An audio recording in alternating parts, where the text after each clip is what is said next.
สบายดีทุกคนมีพอๆกันที่เราที่ช่องเขาจะรู้สละมือเด็กออกมาตลาดราคาหาแล้วก็คือคนตกทำชุดทาง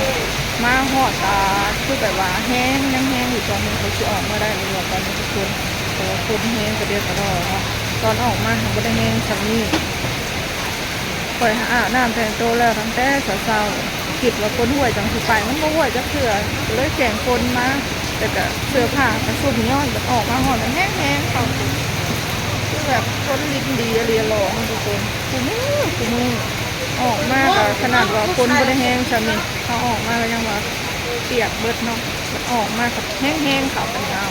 เมื่อใดบอกหายหาทุกคนนึกติดเมื่อใดบอกบัดนี้ปลาโลด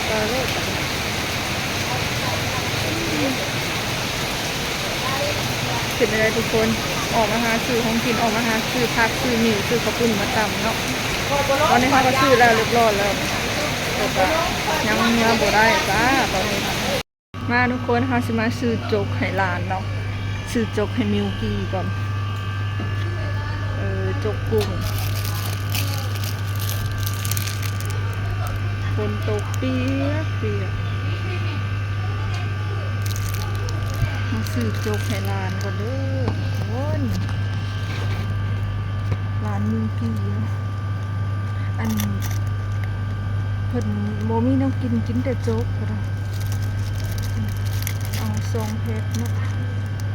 คนกระโตกเปียกแอมเนี้ยอยู่เดือนนี้คอยนะสภาพคือมาตกนั่ง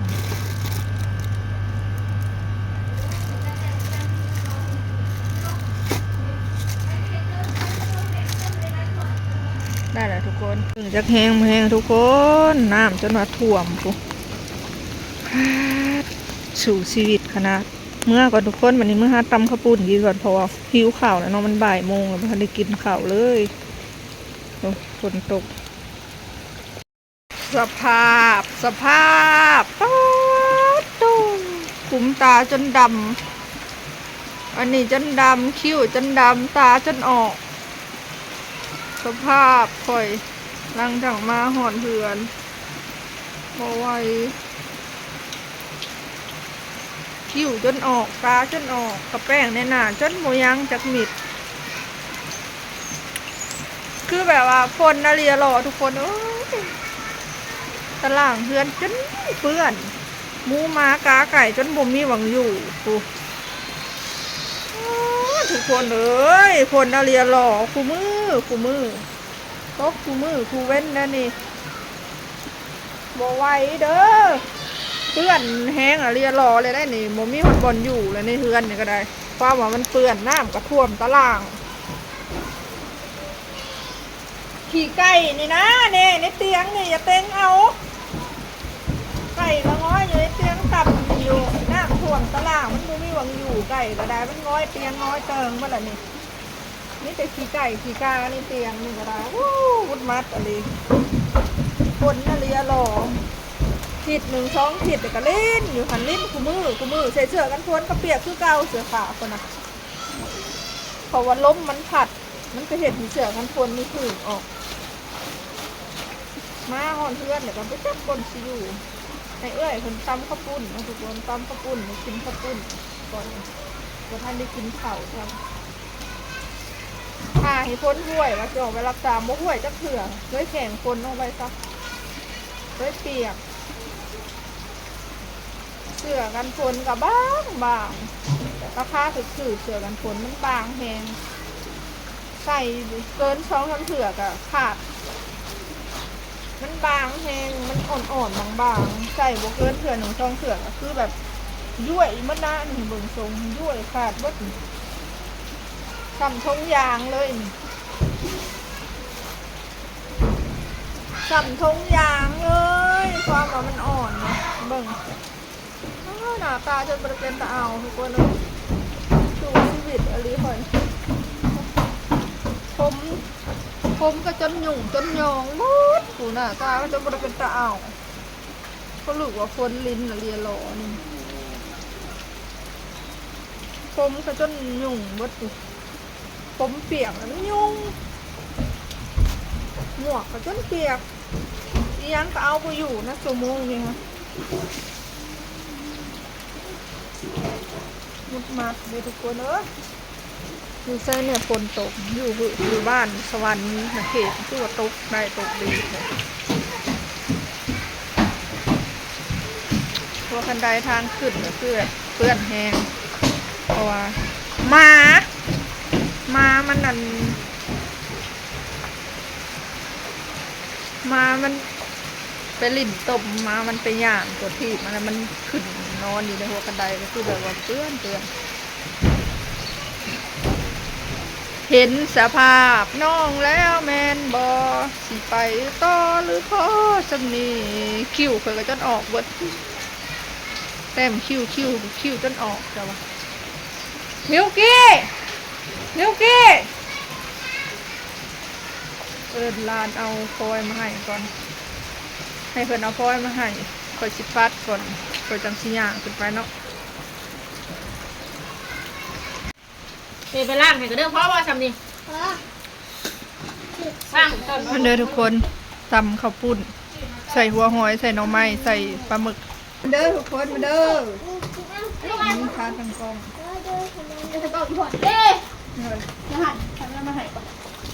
มาข้าวตั้งให้เพื่อนเอาพวกปลาหมึกแทงเนี่ยได้หนึ่งดีเริ่มลายลงคอ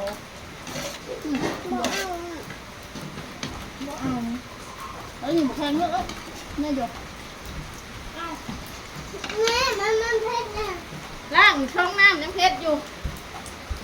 เพชรจะกินกับเส้นนะเด้มันจังบวเพชรก็กินถึงเขากึ่งถึงยมยมเพชรยันใดน้ำเหนื่อยเด้อไม่ให้น้ำมาเลยใดมันเลย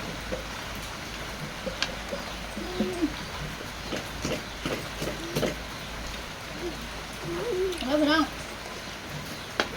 ตำวันขึ้นหัวกินจะกินเห็นกันเลยกินเลยลูกแม่เหมือนยางกระตุ้นเลยมุมนี้เอาทงมาใส่แล้วแหนกหนักเลยค่ะทงที่กันเลยทงป้าแม่ทำให้ใหญ่กันนี่อย่างเนี้ยอย่างว่าเลยให้ใหญ่กันน่ะไม่ใช่อร่อยจริงอร่อยนะงั้นแม่ค่อยใช้แม่พ่อนพ่อนกันน้ำได้แล้วมึงอ่ะ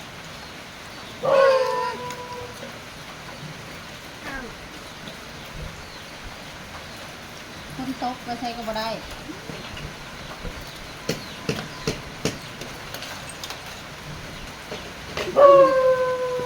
ดอกต้องใช้ตอนนั้นเลยเดียวใส่ได้ไหมนี่มันเบิดแล้วคงคนหยุดเบิดหยุดแล้วถ้ากินหยุดไปเบิดน้อยเดียวได้ไหมนี่เห็นไหมนี่กิน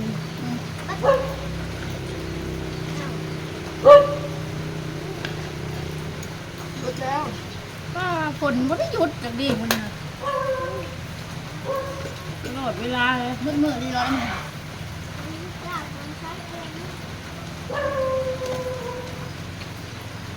เด็กเป็นเด็กเฉินปลาป่ะไปแถวอ่ะถ้าโหดผมก็จะสะดุ้งนักแกงเท่านั้นเนาะในนาเท่านั้นใช่ไปที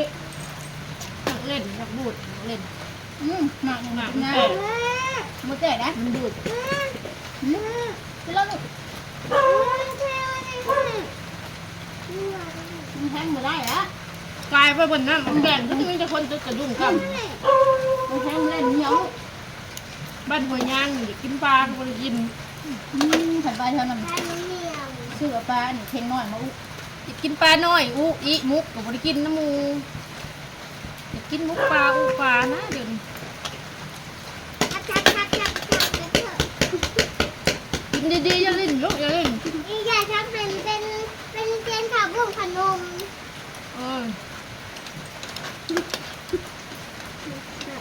ปลาซีปลาขอน้อยนะหมักบอกกับปุ้นอยากกินกับข้าวเลย น้ำที่ทับไปเลย เดี๋ยวเนาะ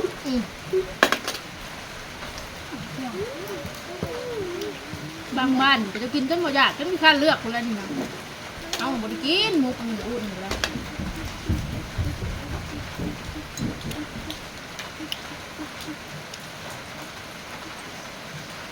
ชัวเนาะวันตลกตะแล้วโอเควะ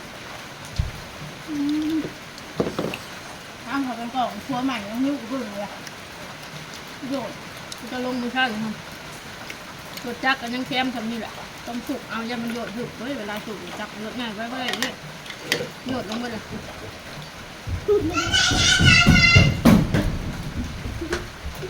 ใครใช้หูจี อย่าไปดังไม่ดังดี แต่ถ้าเลี้ยงตักแตนเป็นตกเสีย อย่าไปดัง กินตักแตนจนตักแตนกับปลา ไปบ่ไปนอนน้ำเป็นยังตะกะแตน ได้ที่แตนเป็น ไป ยังไง ไป น้อยเดียว มันเป็นยัง ไม่อยากยุ่งมันจะชอบแดง นี่ไม่คนเนื้อ คนลาย อื่นไม่เนื้ออย่างนี้เป็นคำหลุดสำหรับ เที่ยวใดก็ เพื่อนมาไม้เดียว เป็นคันหล่นพวก บ้านอื่นไม่เนื้อสักบ้านไหน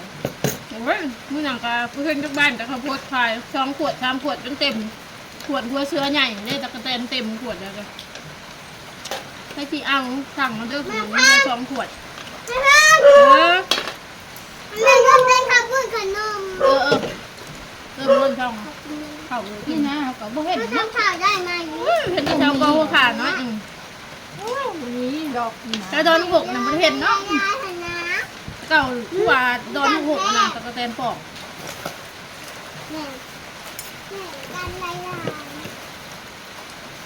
กินเยอะตัวตะกะแตนอุปอกอุปาไปฉัน ยังบ่ไข่เนาะพออื่นคือมันบ่กินเลือดเอ็นเลยใส่เนาะ ก็ค่อนข้างเลย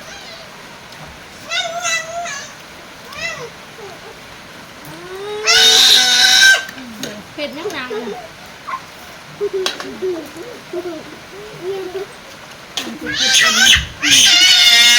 อย่าห้อง